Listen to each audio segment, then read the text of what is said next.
Joel, how are you, brother? Doing amazing, man. That's Couldn't be awesome. happier. Yeah. Yeah.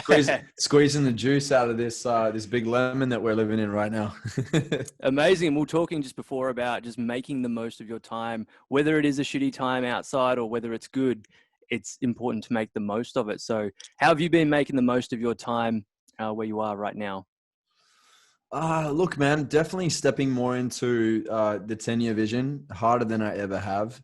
You know, I was having a conversation with somebody yesterday and I said, you want to turn around and look at your body of work over the last year by the end of 2020 and say, hey, what did I do? Did I create something out of nothing? Did I make excuses? Was I productive instead of being busy?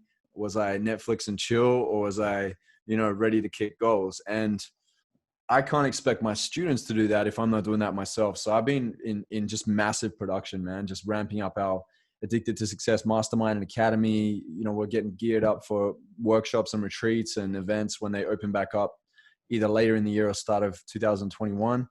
So yeah, man, just living in no excuses. Awesome. Feels What's good. got you, what are you most excited about in life right now? What I'm most excited about in life right now is raising up leaders. You know, I've realized in the past few years that I can't do everything myself. You know, I had this big vision of really having massive impact, and yes, I can impact to a certain level, but I'm excited, man. I'm excited to raise up leaders. I'm excited to create new frameworks. I'm excited to be able to increase our contribution within our company of Addicted to Success. I'm excited to scale Addicted to Success, to turn it into a transformational movement, and to continue to get more results for my people, to raise up coaches and teach coaches frameworks that actually get people results, and to be able to really have multiple transformational events going on each year and getting my book out there and just teaching, bro. It's the thing that lights me up the most, is teaching, holding space for others, facilitating transformation. Yeah, I live for this. I know it's what I'm put on earth to do. So that's what excites me most. I love that. And speaking about transformational events, that's where I actually met you for the first time, was at your Yeah, event last year. I think it was April it or was. March, one of It those. was, man. It's the start of April. Yeah.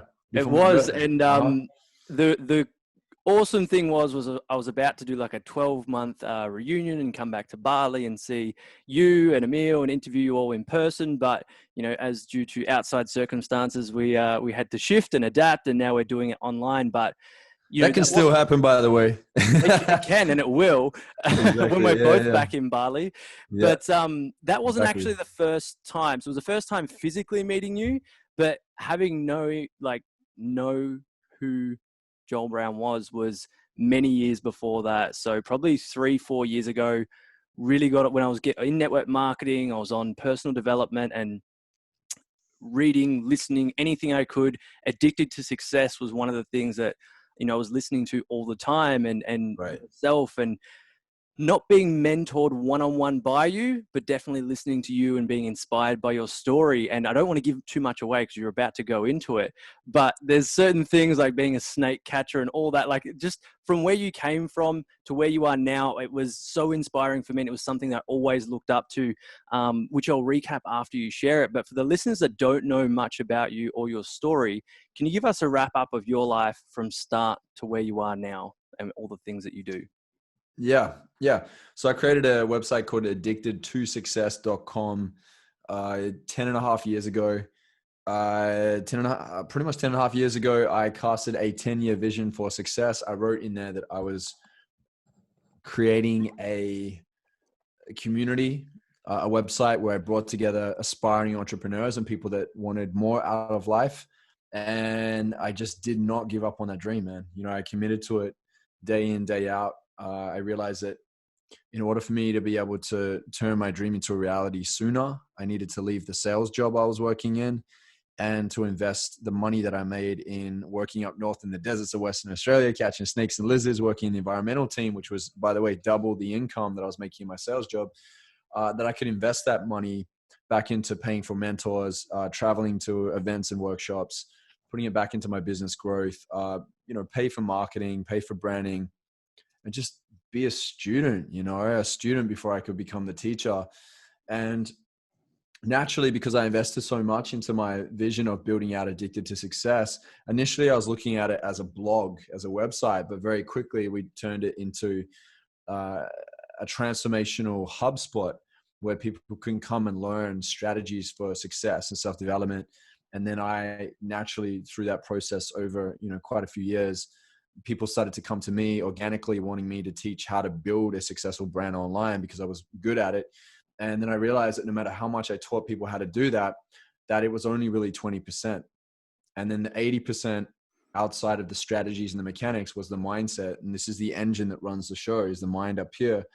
And so I started going deeper into mindset work. And yeah, it was just this like incredible journey that I went on to discover more about myself, but also to discover human behavior and patterns and what holds us back and why we procrastinate and why we so consciously want to and desire to live a fulfilling life, but unconsciously we're held back in our fears. And so that to me is just really fascinating. I think the human brain is such an incredible, complex organ in our body. And if we can understand at least 10 to 20% of how it works, we're going to really be off on a good foot.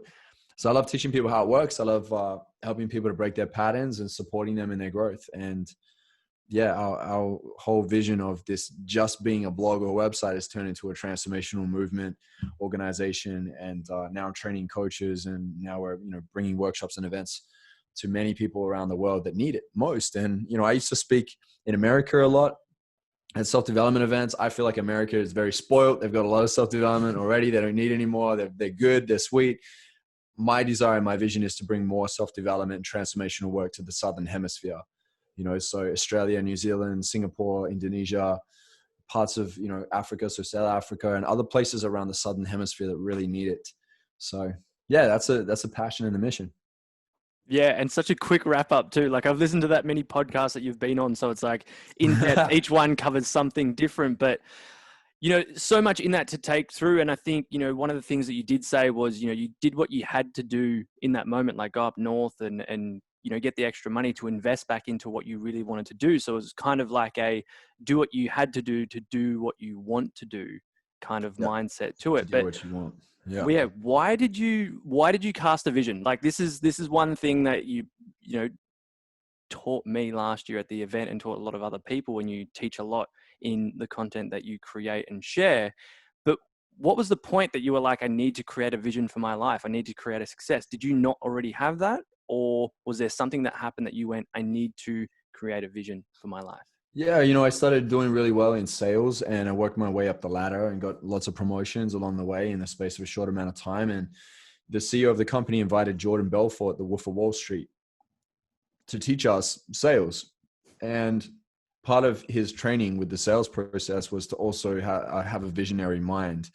It was very much tailored towards having a vision for the job that I was in for sales, but I tailored it to my life and my entrepreneurial journey, which was slightly rebellious. And the CEO and the founder were a little bit shocked when I started casting out this vision and declaring it in front of the room that I was going to create this website and I was going to work for myself and I was going to build this business, and it had nothing to do with the role or position I was in for the company. So they caught on the fact that I had other dreams, and yeah, and it was crazy, man. It was literally within the space of weeks where I had to get really real with it and just say to my employer, like, yo, I'm building a business here and this is my dream and I'm not going to stop. And I think that a lot of people get it misconstrued. I think they look at entrepreneurship and they think, okay, well, if I just got this strategy, or if I go to a leadership school, or if I study my MBA, or, I invest in this marketing program, that this is it. And I'm here to say, like, I'm a fan of all of that. I think it's necessary to learn as much as you can.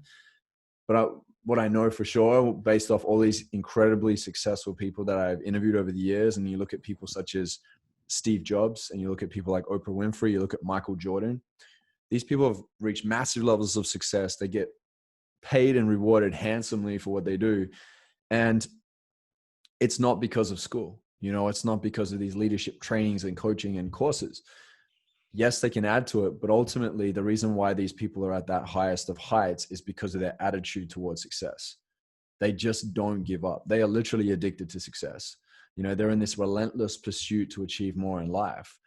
And I believe within myself that if I was to even go bankrupt, if I was to take massive risks to build my business, I will still keep going, because that's how much I want success. And you've got to desire it that much for yourself too. And I really do believe, like, you know, I'm a believer in God. I have faith. And for me, I look at it like God is going to test my business at some point in my life, or at least step back and allow a challenge to come into play to see how authentic, how aligned, and how badly I want it to work.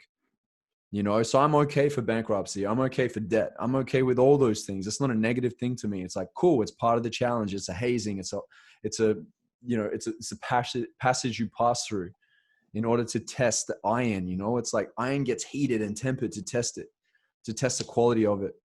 So I'm all for that, because what I know on the other side of bankruptcy, challenge, failure, risk, and everything else, once you've got the lessons and you still hang in there, is prosperity and abundance and growth. And that's what I'm about. And I think a lot of people aren't willing to go there because they want things to be easy. And that's why they're not still in business. I've been in business for more than a decade now, and we continue to climb. And a lot of people now ask me, well, how'd you stay in that long? It's like, yo, my attitude is don't give up. It sounds so simple, but it's a willingness within you to make sure along the way that you're not bullshitting yourself, that you're staying in alignment with your dreams and your values and your vision. Because if you're not, if you're doing things for the approval of others, if you're saying yes to the things you really want to say no to, if you're betraying yourself, if you're doing it because you're comparing yourself to somebody else's success, I call it chasing freaking unicorns. It's like that. It doesn't exist. It's not your definition of success. You haven't defined it for yourself. You haven't committed to it. And so many people are stuck in what I call the paper prison. They surround themselves so much with all this money. It's like, it's about the money, money, money, money, money. I got to get the money, that they trap themselves in that story, not knowing that it's so easy to just break out and break through it, but they're in it and they're trapping themselves in it. And their whole world is like a need to make the money. And then they're so blinded and they don't see what life is really about. They're totally missing the point. So, you know, I love coaching early with entrepreneurs, catching them at the start and going, yo, this is what it's about. It's about attitude. Don't get stuck in the paper prison. Don't go chasing unicorns, right? Define, align, and make sure that you stick to your vision. Yeah. So so in that, it's like defining your own vision of success, which makes me really curious of, like, you know, why do we have to have a vision though? Like, why is it important to have one? Because your vision reminds you of why you're doing what you do when you stray.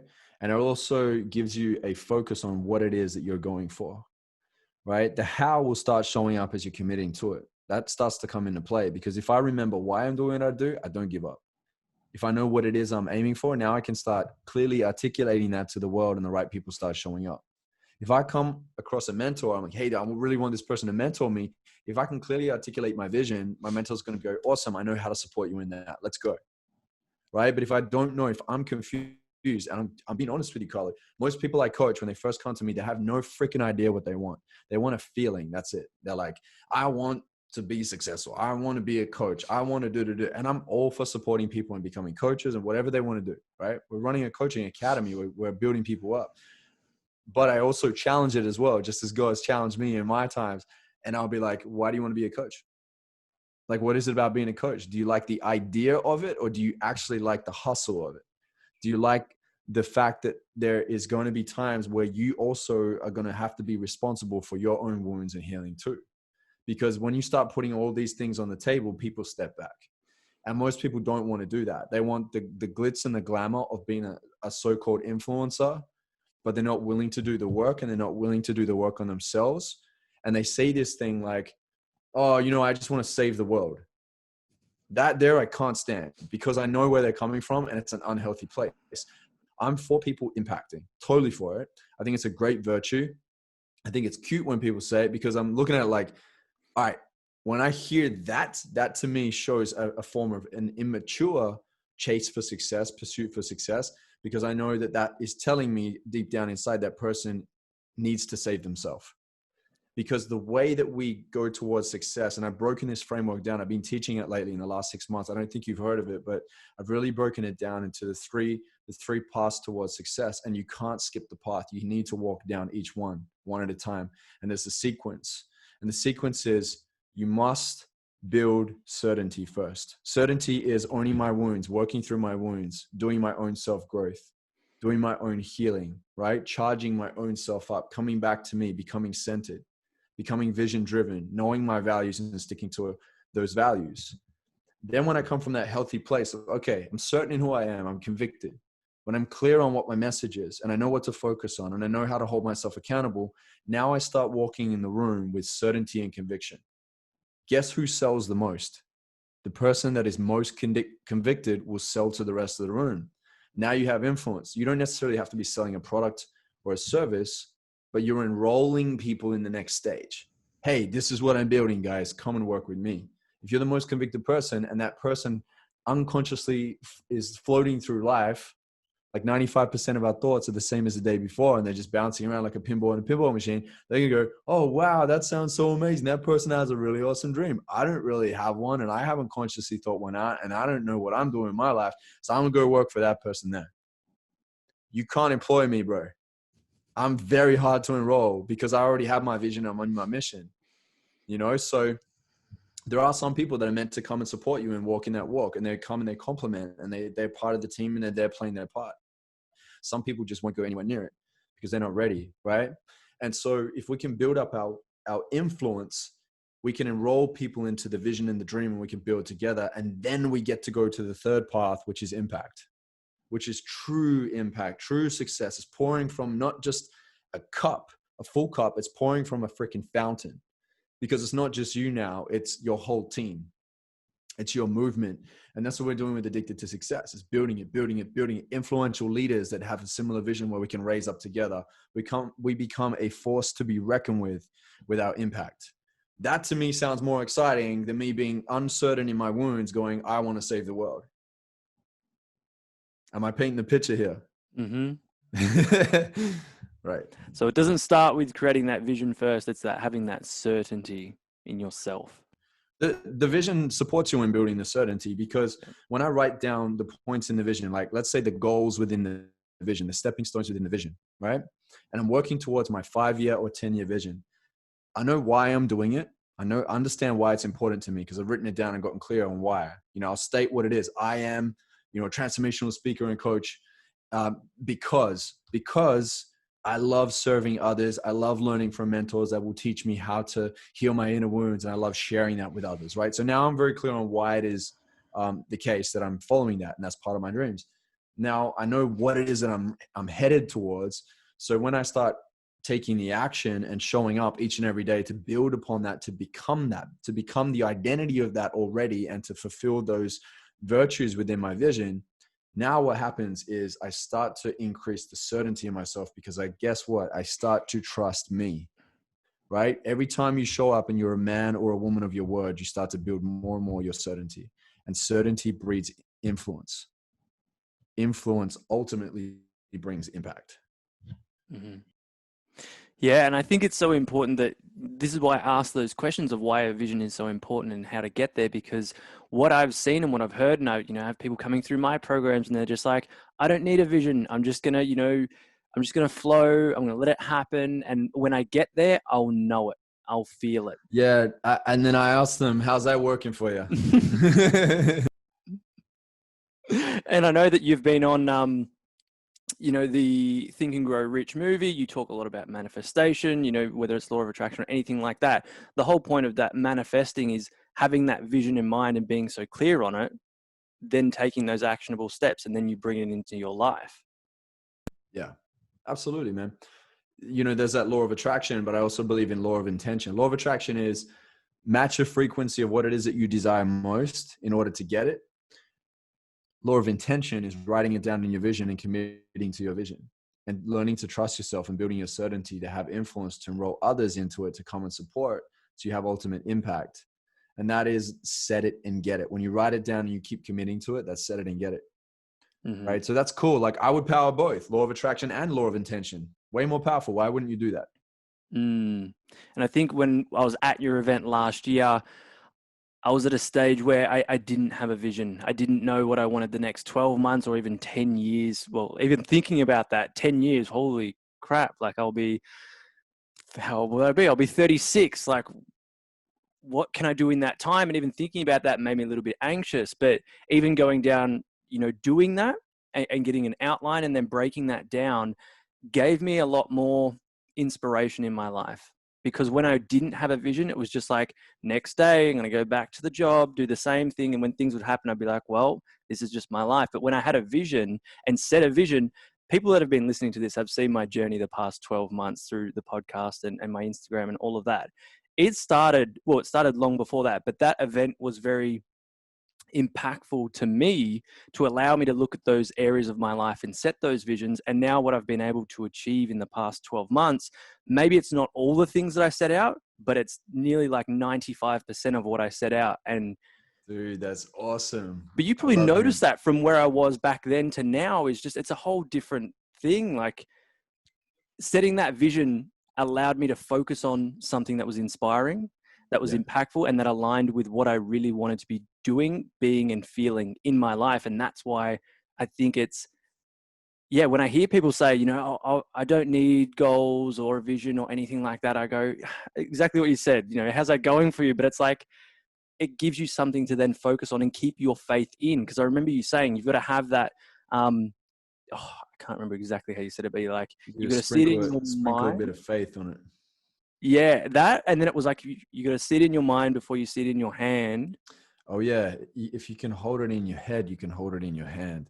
Bob Proctor said that to me when we were on the Think and Grow Rich movie premiere. We're hanging out and we're talking about vision and faith, and he said to me, "If you can hold it in your head, you can hold it in your hand." I was like, "Oh, I like that." It gave me chills. Love it.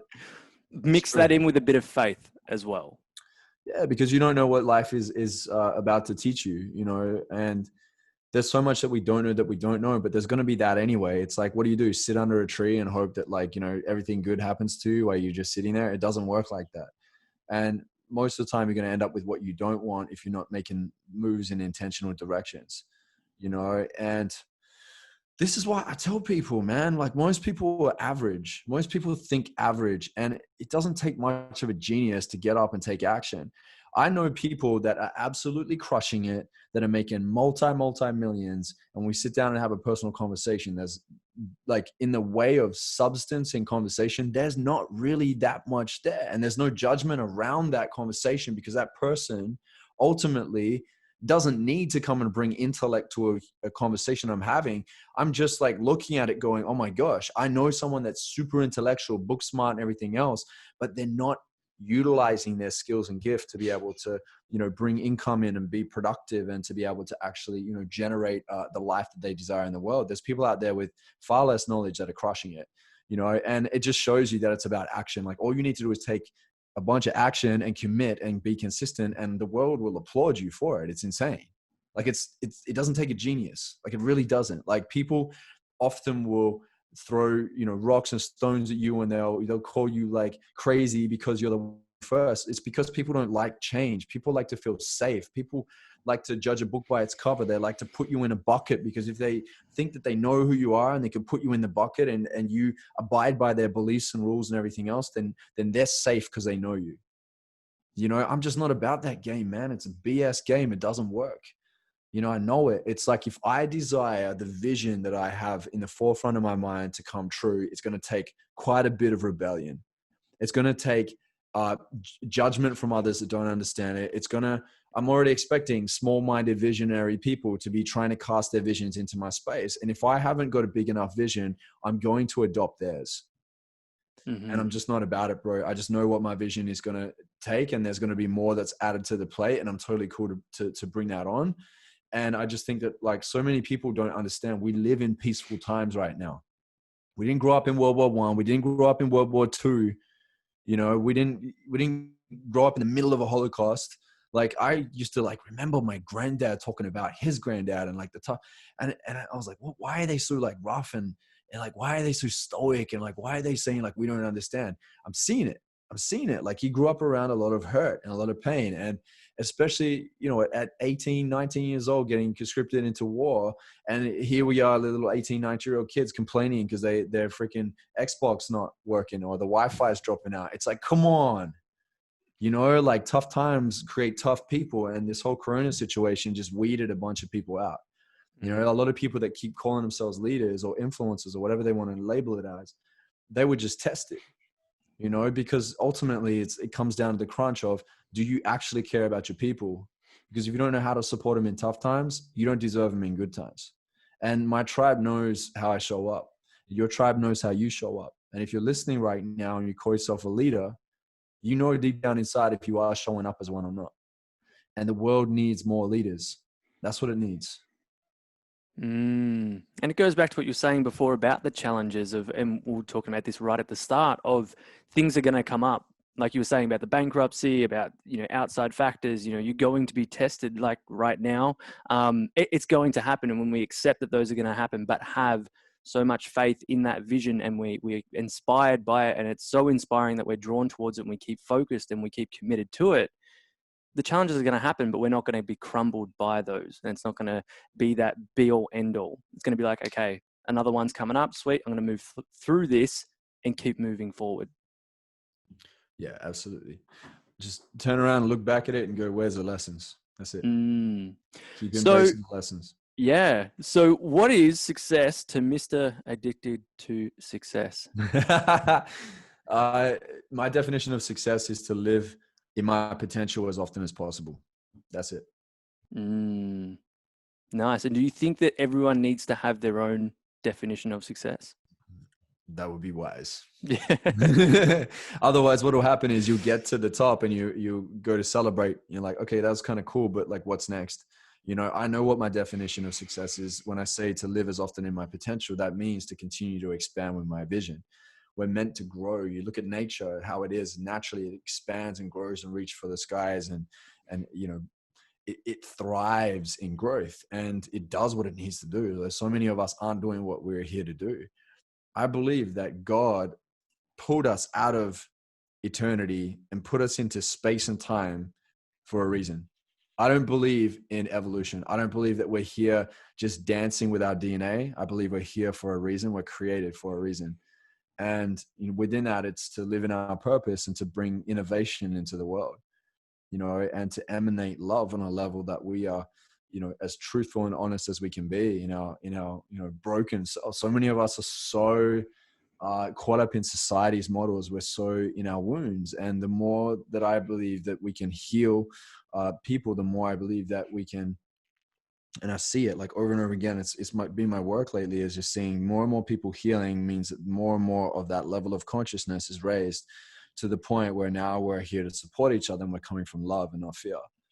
And so many of us have come from fear in this time of coronavirus. And it's been really interesting to watch this unfold, because it, in a way, slightly disappointing too. And lately, I've been happy to see people stepping up and speaking up that weren't before, because there's a bullshit agenda going on right now. And I know, like, without it being too political, as a matter of fact, it is political if you look deeper into what's happening right now and why it all came to be. But without all that, unfortunately, we get dragged into that mess and it becomes a thing that affects us worldwide. But ultimately, we don't control the government. We don't control what century we're in and why we're originally brought into this space here. We don't control how other people react, but we do control how we respond to things, and we do control what we do next and the questions we ask ourselves and the decisions that we make. And that will ultimately determine the quality of our life. So yeah, man, I'm all about raising consciousness, because I think that we're living in a world right now that needs it more than ever. Otherwise things can get dangerous, man. You saw very quickly how people shifted into fear and division, you know, and started going at each other, and people were judging and people were calling on their neighbors because they were outside. It's like, man, this is like, that's so low consciousness thinking. Like, we should be banding together and supporting each other and coming from love. And, you know, it's an interesting time. It is. And like you said, it's showing the truth of people. One of the questions that came up to me in that, and it was honestly, if you go down this path, it's going to be awesome. But if you don't, I'll mention it as well afterwards. Let's go, brother. Let's Is go. how do we, because you were saying like we're to live our potential, you were like Uh-huh. to do our thing, to live our purpose, all of that. How, if someone's sitting there and they're like, I don't know what my thing is, I don't know what my purpose is, how can they find that? Oh, okay. Well, if you desire to find your purpose, the clues are already out there, right? It's like, first of all, what's your values? What do you value most? What do you love? What inspires you most? What do you spend most of your time on, money on? What do you love talking to other people about? This is what you're passionate about. Okay. So what do you love? That's the first one. Second one is, what are you good at? What are you skilled in? What have you spent most of your time sitting there, no matter how hard it is? Have you just kept hanging in there to learn more and more of that and to sharpen the toolkit within that craft? That's going to show quite evidently that that's a thing that you also enjoy doing, and that's what you're good at. Okay.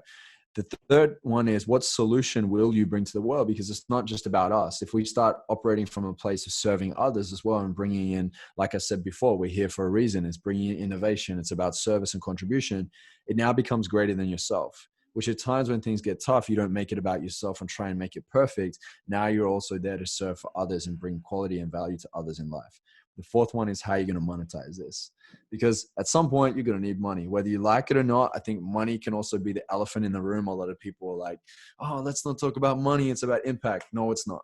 Because if you don't have money, you don't get to scale your impact unless you like making little tiny little baby little bits of impact. And that's cool if that's what you're about. But I ultimately believe that if you want to build out a machine, if you want to build out a massive reach, if you want to create a ripple effect, money can definitely help you to do that at a faster rate. So what are you good at? What do you love? What solution will you bring to the world? And how are you going to monetize this? Get super clear on that.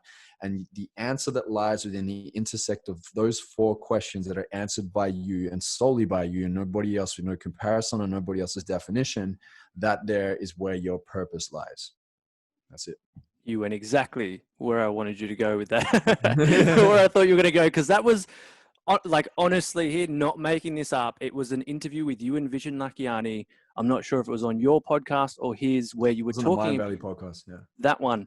And you were talking about, and that was a couple of years ago, you were talking about, I think it was at Jordan Belford where that all came about, or somewhere else where that happened, where you got asked those questions. And honestly, like, it had to be over 2 years ago, because that's when everything started for me.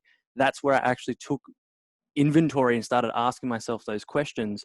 What do I love doing? And it was like, well, again, naturally, where was I spending my time? I loved community. I loved connecting with people. I loved camaraderie. I loved leadership. I loved learning. I loved sharing that learning with others. What was I good at? I was naturally good at connecting with people, whether it's through Instagram, whether it's at, a random event, like a Tony Robbins event. I'd make friends with everyone and build a community. And then it was like, well, how am I going to serve the world, or create a solution to the world with that? And first thing that came to my mind was a podcast. I'll do it that way. And from the podcast, it then led into events. An online group. It led to events. It led to retreats. It led to programs. It led to meditations. It led to public speaking. It led to all the things that I'm doing now. But it started all the way back then at asking myself those questions. And the monetary part wasn't in there, I think, when I listened to that. But naturally, it was like, if I can get paid, my whole mindset at the time was, if I can get paid basic wage doing stuff I don't like, I'm sure I can get that doing things I do like. And that's where it started to monetize the podcast. Our events, retreats, workshops all started to bring in income, and now running programs and coaching one-on-one and mentoring, it's bringing in more income than ever before. And that impact, like you said, I've now got the time, the money, and the resources to impact more people, which is part of my vision. If I didn't, and if I was still stuck in my job, the impact would be there, but it'd be so minute compared to where it is now. So Yeah. thank you for those lessons. Yeah, you're welcome, man. You're welcome. Well, this is the thing, man. I get to learn and then I get to share. That's what it is. You're doing the same thing too. And I go by the saying, man, this is a quote that I shared many years ago and it resonates with so many people. If you doubted your fears instead of doubting your dreams, imagine how much in life you'd accomplish. And in that moment, when you were listening to that podcast, you weren't doubting your dreams. You were doubting your fears. You're like, well, yeah, I could have all these excuses as to why not to do it. But I'm now thinking like, what if I did create this? What if I did align myself with what I loved most? What if I really just lived in my values as often as possible and I created a business around it? I'm going to tell you the truth, man. Everyone knows what lights them up at the core. Even when I do coaching sessions with hundreds of people, thousands of people online and I pull someone up or we're coaching, I say, so what do you love? They're like, oh, I don't know. I'm like, I'm not going to accept that as bullshit. What do you love? Let's go. Let's keep going. I'm like, you're not coming off the line until, you're not getting off the stage until you tell me what you love. And they're like, oh, and they're deflecting the whole time because of this whole worthiness conversation. They have a feeling that they're not worthy. And then when we get to the bottom, okay, this is what you love. You love kids, you love teaching, you love fitness. Cool. Right. Awesome. So if you were to create a business, what would that look like? If you were to surround yourself with those top values, what would it look like? Oh, you would take kids outside, teach them out in nature, and you would have some fitness exercise element in it as an experiential exercise each time you did a class. And then you would call it fun, fit mindset with kids, whatever. Like, I'm like, there you go. There's your business done. Like so many people are just holding themselves back from these things because there's so many blockages happening with all these stories. And I don't even get frustrated at the people. I'm just like, I know what I'm talking to right now. I'm not talking to your conscious self anymore. I'm now tussling with your unconscious bullshit stories. So when we go into the coaching mode, I'm like, I'm not talking to you anymore. I know who I'm talking to. It's your unconscious. Because there's two worlds that exist within us, the aware and the unaware, right? And there's this like whole conversation of like self-sabotage. Self-sabotage doesn't exist, bro. You know why? Because you're always getting what you want. It's just the question of which part of me is getting what I want. The unaware or the aware? The unaware is the unconscious. The aware is the conscious. I believe that everyone consciously wants a great life. The unaware, unconscious part of you has a different story going on. And so that's where we do the work. That's where we dive in. That's where we work out, what are the stories you're telling yourself on a consistent basis, right? What are you getting from it? We talked about this at Elevate, and Emil's really great at this process too. It's like, what's the payoff? What's the cost? Now it's like, what do we do to change? What new things do we implement? You need to shift your identity, because if your identity is still the old identity of you from years ago and you're trying to create something new, you'll never get there. In order to create a new identity, we need to come out of our comfort zone, because our comfort zone is our current identity. You have to get uncomfortable. You get to get uncomfortable. That's how this works. There's no other way around it. People will try and walk and talk and act and pretend and fake it till you make it and all that other BS. It doesn't work. I've tried it. It doesn't work. So people doing it all the time. Buying followers, buying fake likes, getting fancy photos and pretty things. Ultimately, you're still not getting people results in the industry. So you're a bullshit coach. You know what I mean? So like, I'm just so not down with shortcuts, and especially when it has to do with excuses and stories that are holding you back. I'm like, you're avoiding the work. So many people are avoiding the work around wounds. And I get it, because I was there too. I tried to do all the strategies and stack and stack and stack and stack and stack on a shitty, immature, egotistical, ignorant, undeveloped self. And I was trying to make it there and be respected as a leader. It doesn't work. Right? So it's like, that's the work you get to do first. That's why I keep bringing it back to certainty, building that certainty, healing your wounds, being responsible for you. If I can be responsible for me and be a self leader and lead myself first, then I get to lead others. I love that. What is the worst thing that has ever happened to you, and how is that the best thing that has ever happened to you? At the time, I thought it was the worst thing. It was one of the greatest gifts, was when my ex-wife had an affair and cheated on me. And I went through 4 years straight of forgiveness. And every time I thought I had forgiven, stuff still came up, because I spoke about it at events. I'd speak about it with people.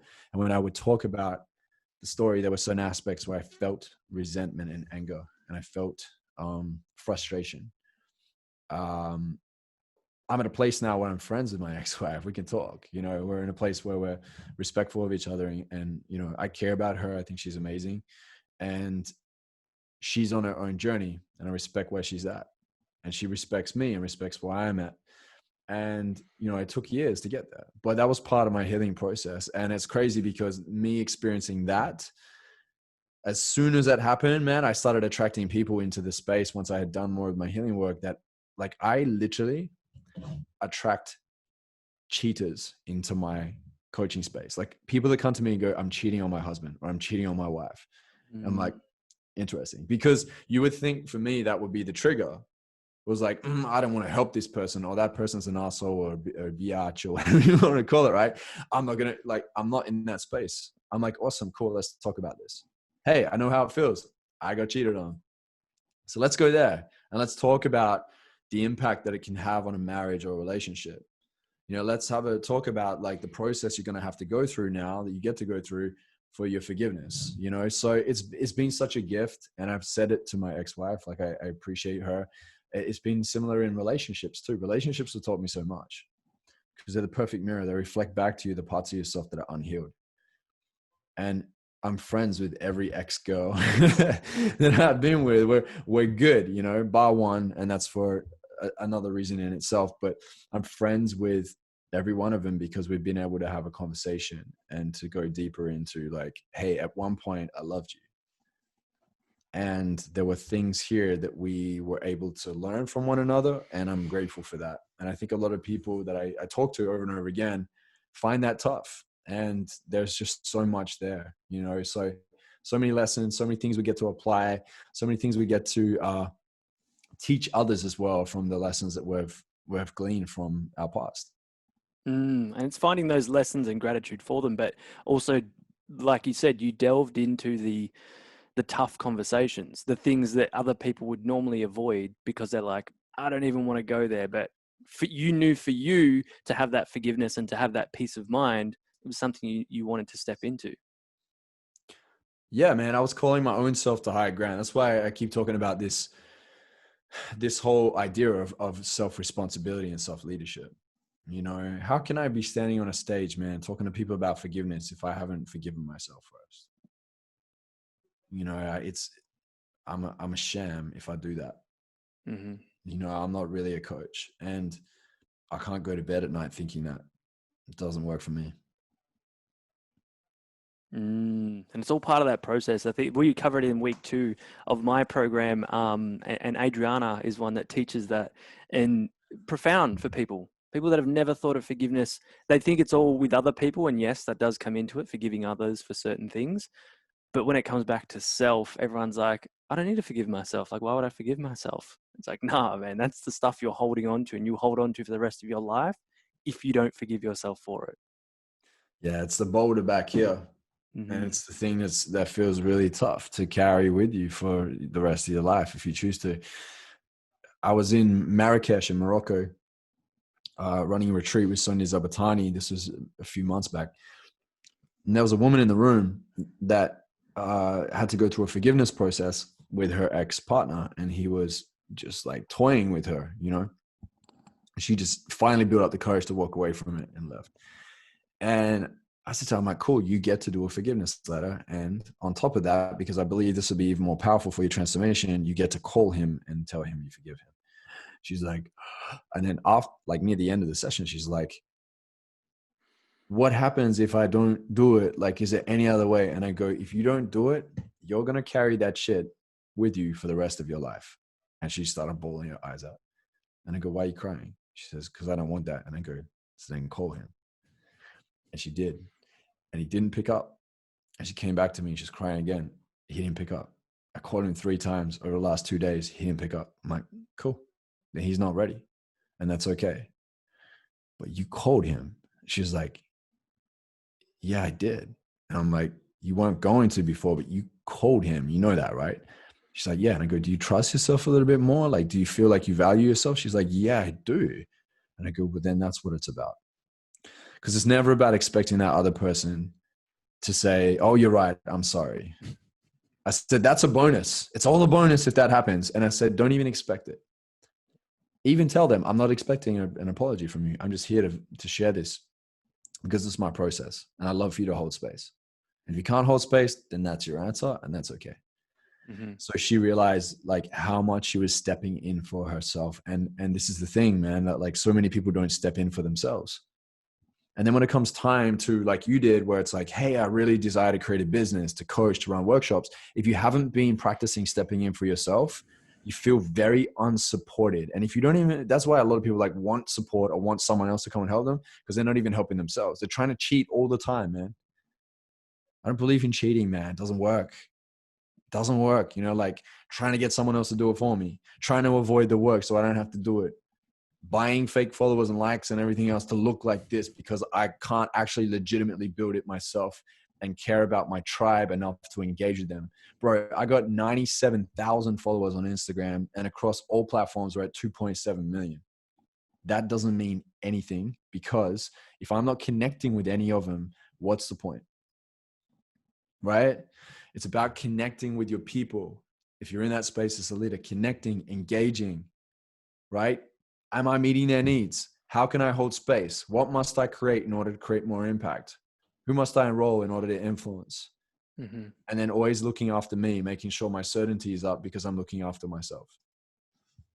Yeah. Most people aren't willing to go there. I'm saying all this to challenge you. If you're watching this right now, you're listening to this right now, and you're like, I want to be a coach or a speaker. Cool. Step in. There's a call on your life. If you're there and you know that it's a desire that keeps burning, there's a call on your life. Now you've got the work to do.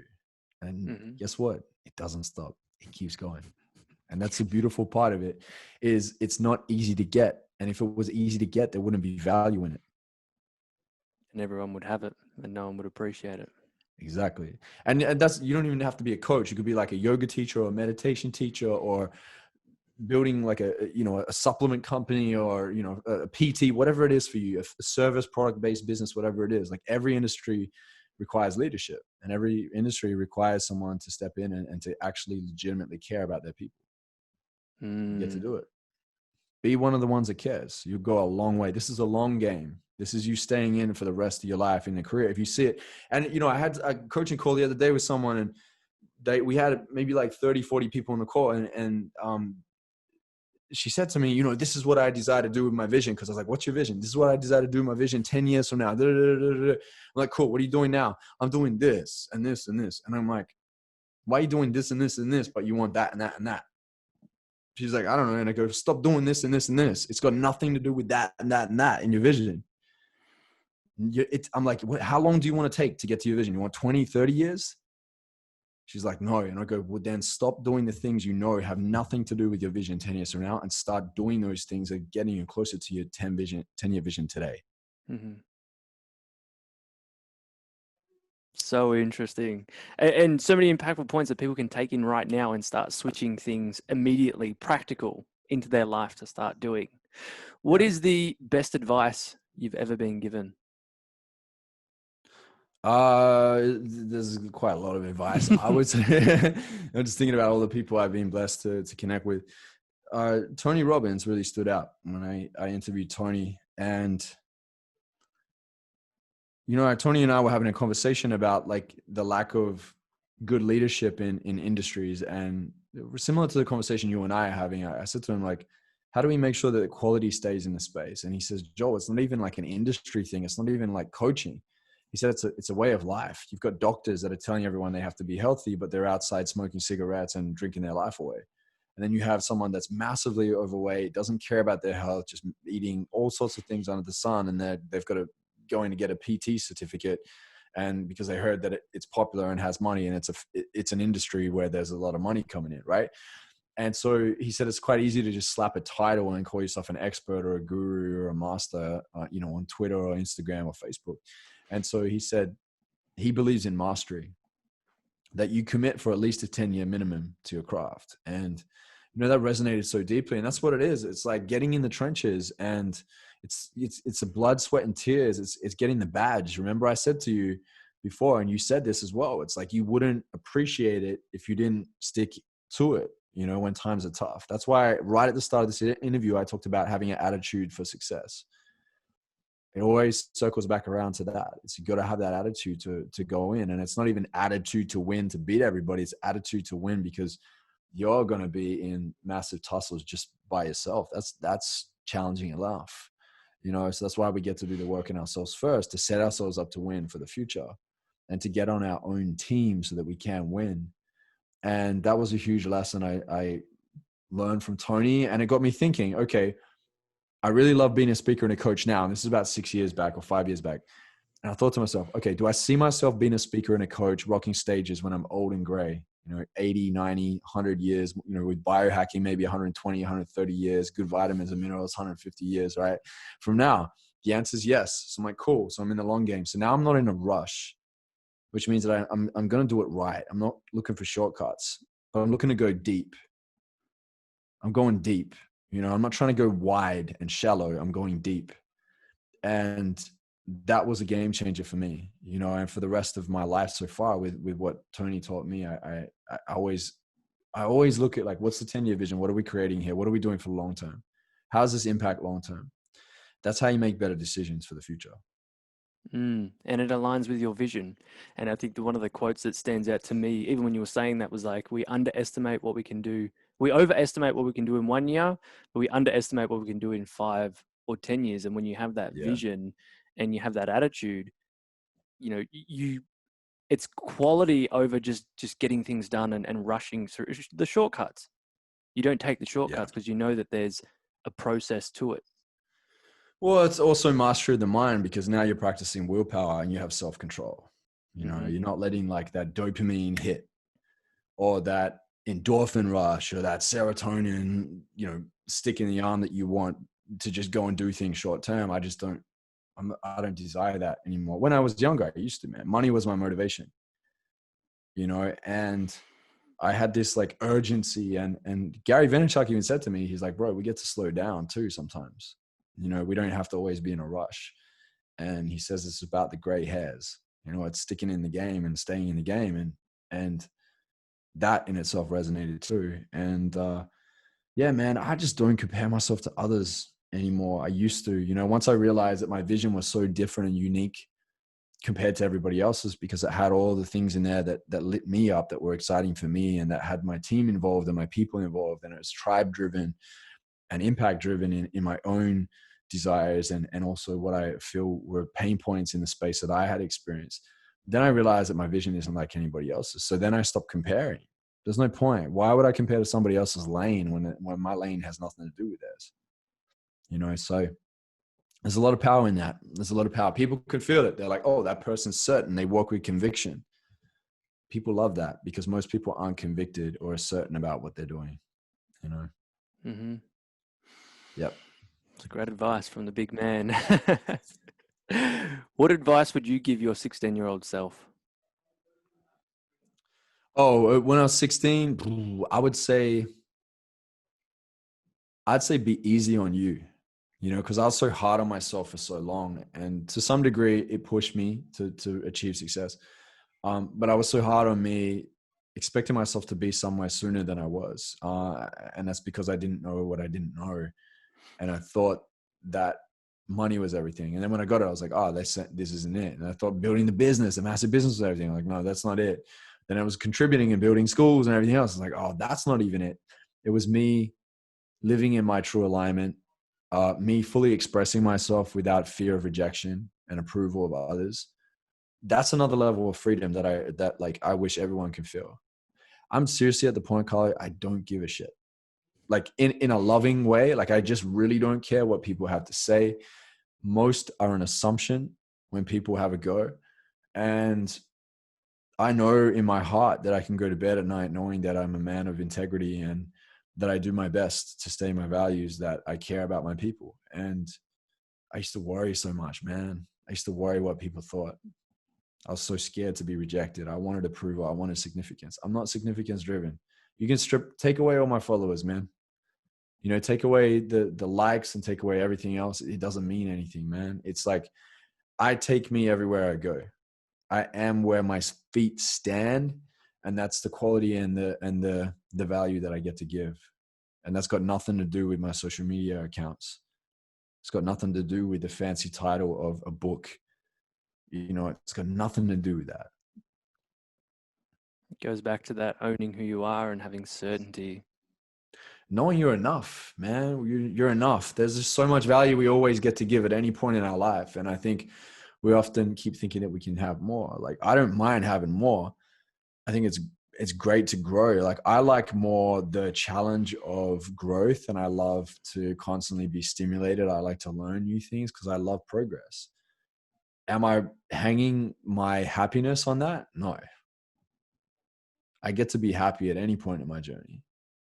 And something that my good friend Ben, I think you might know Ben Kelly, he said something really profound to me a year back when someone was complaining about something. He's like, dude, this person's complaining about like this fear and this sadness they're unhappy. And he's like, man, the fact that anyone gets to feel sadness is a gift. The fact that you feel upset, is a gift. Even depression is a signal and a sign that like, yo, something needs to change. Is a gift. It's a pointing that like something gets to change now. And he said there's people that have died, especially now with the corona situation, whether they've died from corona or not, who knows? The numbers are so warped. But like if they've passed away from something, whatever it may be, they would give everything to feel something, even for 1 second. And I think so many of us take that for granted. And we got to stop that. And we got to look at life and go, man, am I grateful? And you hear people all the time talk about their habits of like gratitude every morning. There's a reason for that, because it brings us back into the present. It gets us to focus on what have we actually done so far, because we are so hard on ourselves and we always think we're missing out on things. And truth is, you're not. You get to be a part of this game that we're playing called life. And you get to create. And God's given us a gift of utilizing all the things in this earth that he's put in the earth for us to put together to create whatever we want. And he gives us the gift of dominion. We get to have dominion. The more land you own, the more dominion you have. You get to rule, but you get to rule with responsibility. No one's stopping you, man, from going out and making a living and going and buying 4 or 5 houses if you want that. No one's stopping you from going out and having fun and buying a nice car, or going and raising $100,000 and giving it away to charity. No one's stopping you from doing that, bro. You get to do it, and just like everyone on here, think about it. You have that. You have free will, but do it responsibly and make sure it's in alignment with your values and vision. Otherwise, you'll feel empty at the end of the rainbow. That's Powerful. what I've learned, man. Over the last 33 years, that's my wisdom. My wisdom dropped there, man. Man, there's so many nuggets in this. I love it. What does it mean to be conscious? To be conscious, that's a journey that I've reached recently, and that I continue to question and to step into. I think to be conscious is to move further away from shame and guilt, to move more into forgiveness, to move more into understanding, and to move more into love as often as possible. And not expecting to be perfect in that, knowing that you're human, that you get to experience the fullness of life, right? Accepting every element of you, having that dark and light integration, knowing that you're not perfect. And also understanding that everybody is on a journey, and that being judgmental doesn't make you any better. That there's got to be understanding in play, that you, who is pointing like this, at some point also may have been in that exact space years ago before that person, and they're just not there yet. And that's okay. That to me is consciousness, and I'm surprised in the times that we're in right now with the corona and everything that's happening. We're being heavily lied to by the media, manipulated by our governments. Our civil liberties are being slowly taken away from us. And I don't 100% know what that means for our future. But I think that people are starting to wake up. And what's really important is to have people that are awake, but also people that are awake with love. And I've so very easily fallen into that anger and frustration around that waking up too, and going like, why aren't you guys seeing it? Like, wake up. But it's not a journey for all, and I think if we start practicing using critical thinking instead of just adopting belief systems, instead of just adopting things because, I'm going to vote for this president because my friend says it, or my mom and dad think it's okay, but I've done no research myself. And I've done no exploring of why it is that I'd even be aligned with something like that, or a decision like that, or to go out on the streets and raise placards and scream and yell in the name of certain right, but I don't know why I'm doing it. I think maybe because it's coming from because I hate my mother or father right now and I've got forgiveness to do, or I'm just doing it because it's unfair and unjust. People need to start questioning and challenging their own belief systems, because this is where division happens. You know, like I think America, you look at it right now without getting too political, they're in a massive divide. America is a very unhealthy country right now. They're sick. And it's sad to see, you know, they've got a lot of healing to do. I talk to my American friends about this. I'm not saying it's going like, oh, I'm scared of judgment. They're sick. Like that's what's happening right now. Their country in general is that they're based off a democracy, which is always based off two people promising everything they want and can in order to be popular. If you're doing things to be popular, it doesn't mean you have to tell the truth. You're just saying it to be popular. But what if everyone spoke from truth? We live in a very different world. And unfortunately, we live in a world where so many people don't know what to trust. And when you don't know what to trust, you feel scared and unsafe. And when you're scared and unsafe, you want safety and certainty. So we do the craziest things to get safety and certainty. We fall into negative habits. We start attacking each other. We start trying to convince other people that they're wrong and we are right, because if we are right, it justifies our beliefs and makes us feel safe. So I feel there can be a spiral effect. And on the other hand, we also have an uprising of new consciousness and a higher level of consciousness. We're in a very incredible space right now. That's why I said at the start of this, we need to make sure that we're in pure and authentic and thorough leadership. The world needs it more than ever. Boom. Another one, dropping them all the time. And I love that. And it shows that through, you know, how you're stepping up at this time, but how you have stepped up in your life, and through everything that we've talked about today. It's through creating that certainty, owning your own stuff, moving through it, forgiveness, all that. There's so many lessons in this, and that's how you're having your impact on this world right now. And we talked about this before, and even just in here, just recently, was that, you know, it's showing who is stepping up, who are the real leaders right now, who are seeing this, owning it, and stepping up because they've been real this whole time. Or they're realizing that they haven't been, and they're starting to step in that place of truth and alignment.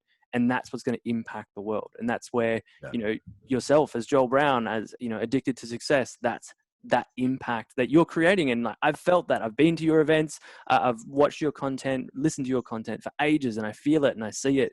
And there's only amazing things that are going to come your way if you keep aligned and keep doing that. So, man, it's inspiring to sit with you and talk with you again. How can people find you? How can they connect with you? How can they see all the things that you have to offer? Thank you, brother. I appreciate you, man. Right now, the most important thing for me is to get people into an understanding that a lot of you desire influence, but you need to build certainty first. It's an absolute need and a must. It's not like, oh, it could be a great idea. It's a need and a must. And what I've done is I've designed a masterclass called the 90-Day Game Plan Masterclass to set you in motion to build your certainty. I've got frameworks in there that I teach. They get amazing results to increase your confidence, almost double to triple your confidence in who you are, to create clarity in your life and to learn how to hold yourself accountable. But more importantly, having a game plan to look forward to for the future, right? So you walk out with an actionable 90-day game plan when you take this course. It's free. It's a 3-day course. And, you know, a lot of people have jumped in after and just gone like, wow, we've got so much value from this. I've got testimonial after testimonial after testimonial. Like, people are blown away that it's free. So place bets on yourself, double down, jump in. It's 2 hours per day for 3 days. You get to watch the replays there. And I do live actionable coaching, and I give actionable steps for you to implement. And there's worksheets, and you get to see people in there that are asking legitimate questions that so many humans have, that you get to get even more clarity on where you're headed and how to create certainty in your life. So you can head over to IamAddictedToSuccess.com with the number 2, IamAddictedToSuccess.com/90 days. Okay. Go register for that. It's free. Take it. Like, I literally have like message after message after message coming in every day of people that are on it, that are on day 1 or day 2 or day 3 or finished it or graduated from it, whatever it may be. and they're sharing like snapshots on their Insta story, sharing it with their friends and family. Their friends are going, their family are going and registering for it to take it on as well. And we're just creating a ripple effect. You know, it's amazing that we get to do that.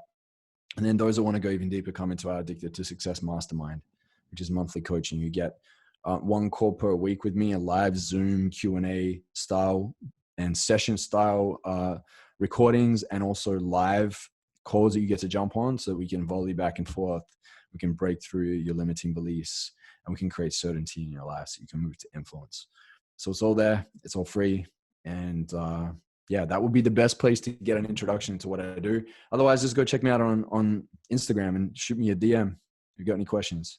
Okay. At I am Joel Brown is my Instagram. And Carlo, you're a freaking legend, man. Thanks a million. Thanks for having me. I appreciate you. Man, thank you so much. And like I said right at the start, none of what I've said has been, bullshit or fabricated just because you're on the podcast. It's actually legit that I listened to that, and I remember I was working a warehouse job, and that's what sparked me to ask those questions and took me on that journey of actually following the things that I value and then creating this life for myself. And it wasn't all just ups. It was, I hit some lows, and then I came to one of your events and I happened to be surrounded by incredible people and incredible leaders. And I learned so much. And then I started, like you said at the start, taking action, and things still didn't all go amazingly. I'd made progress, and I had to keep going back to myself and learning and growing. And you've been an incredible part of my life without you even knowing about that. And that's why I love doing this, because right at the start of this podcast, I had 10 people that I was like, if I could interview these people in my life, man, this is unreal. You were one of them, and a few others that have been on the podcast already. And it's only at 92 episodes. So, man, I'm so grateful for you stepping into you, which is then impacting the world, but it's impacted me and my life and my journey, and for all that you do every day, for your vision and for your purpose. And man, I'm grateful that I met you. I'm grateful for your lessons and for this time as well. I love that, man. And I'm going to say this, the average of how many episodes people usually put out on a podcast are 2, by the way, you know that, right? The majority, like 85% of people will put out 2 episodes. They put out 2 episodes. They won't market it. They won't get behind it. They won't be consistent. They'll say this doesn't work. You hung in there, bro. You've got 92 episodes. That's insane. It's only the beginning. Well done. Yeah, exactly, man. Exactly. That's right. Awesome. Yeah. So if anything has stood out to you that you're listening or watching on YouTube, anything that's stood out to you, triggered you or inspired you, make sure you reach out to myself or to Joel. Snapshot, put it on your Instagram stories, tag us. We love that. We love to connect. We love to see that what we're saying and putting out there is actually impacting you. And yeah, until next time, brother, it's been great spending time with you, and we'll talk soon. Thank you, man. Appreciate you. Peace.